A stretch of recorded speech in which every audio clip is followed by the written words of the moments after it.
یہ ایک تو سٹیٹمنٹ نے کنفیوز کر دیا ہے کہ آپ سولر پینل والوں کا ٹیرف زیادہ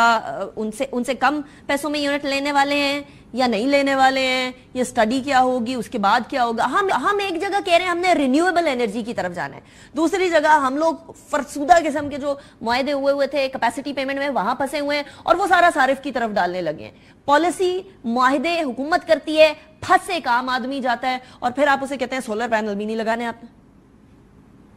دیکھیں انیکا، مسئلہ صرف یہ نہیں کہ کیپیسٹی پیمنٹ چارجز ہیں، مسئلہ یہ ہے کہ کیپیسٹی پیمنٹ چارجز ڈالرز میں ہیں اور جو روپیہ ڈیپریشیٹ ہوتا ہے. اگر جب یہ معاہدے کیے گئے تھے اگر اس وقت ڈالر 100 روپے کا تھا تو آج وہ سارا جو تھا کیپیسٹی پیمنٹ چارجز وہ 3 گنا بڑھ چکے ہیں اور یہ ایک میجر پرابلم ہے اور اسی کی وجہ سے حکومت ایک کیچ 22 سچویشن میں پھنس گئی ہے. کیونکہ اگر وہ لوگ جو کہ افورڈ کر سکتے ہیں بجلی کے بل دینا وہ سارے سولر پہ شفٹ ہو رہے ہوں گے تو بجلی کون خریدے گا، اور بجلی نہیں خریدے گا تو کیپیسٹی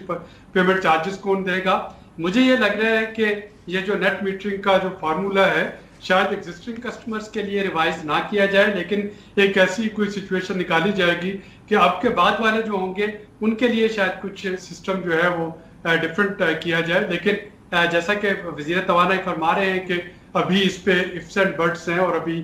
دیکھنے کی ضرورت ہے کہ حکومت کے پاس آپشن کون کون سی ہیں. ایک آپشن جو کہ ایکسپلور کرنے کی ضرورت ہے، چونکہ ظاہر ہے کہ ہمیں پیسے دینے ہیں تو جو ڈسکوز ہیں ان کے لاسز کو کیوں نہیں ہم کنٹرول کرتے. اس وقت پچھلے سال کی نیپرا رپورٹ کے مطابق ٹرانسمیشن اور ڈسٹریبیوشن لاسز میں 436 ارب روپے جو ہے وہ حکومت کو نقصان ہوا. یعنی ایک بے نظیر انکم سپورٹ پروگرام کا پورے سال کا بجٹ وہ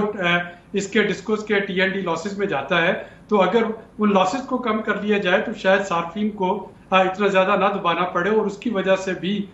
یہ جو تھوڑا سا مسئلہ ہے کیپیسٹی پیمنٹ چارجز کا یہاں پہ کچھ پیمنٹ جو ہے وہ دی جا سکتی ہے. رائٹ ڈاکٹر صاحب، کیا یہ جو IPP سے کانٹریکٹ بھی ہوا ہے اس کو بھی ری نیگوشیٹ کیا جا سکتا ہے پاکستان کی صورتحال کو سمجھتے ہوئے؟ اور اب IMF کا جو دباؤ آ رہا ہے بجلی کی قیمتوں میں اضافہ کرے یا آپ وہ کاربن ٹیکس لگا دے، وہ والی باتیں بھی آ رہی ہیں. IMF کی ٹیم اس ٹائم پر پاکستان میں بیٹھی ہوئی ہے ساری سچویشن کو اینالائز کرنے کے لیے. کیا کوئی ری نیگوسیشن کی راستے کی طرف بھی حکومت کو جانا چاہیے یا وہ پاسبلٹیز؟ جو میرے پاس انفارمیشن آج سے کوئی 2 سال پہلے کی تھی اس میں چائنیز جو تھے جب ان کے ساتھ رابطہ کیا گیا کہ نیگوشیٹ کر سکیں IPPs کے جو معاہدات کو، تو انہوں نے یہ شرط رکھی تھی کہ پہلے پاکستان کے جو 2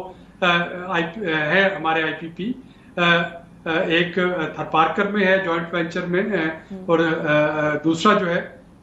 ان کو کہا کہ جی پہلے آپ 2 پاکستانی انویسٹرز کے ساتھ ان کو ری نیگوشیٹ کر لیں اور جو terms and condition Pakistani investor جو ہیں ان کے لیے ایکسیپٹیبل ہوں گی انہی پہ بعد میں چائنیز کے ساتھ بات کی جائے. تو ظاہر ہے کہ اگر ہمارے پاس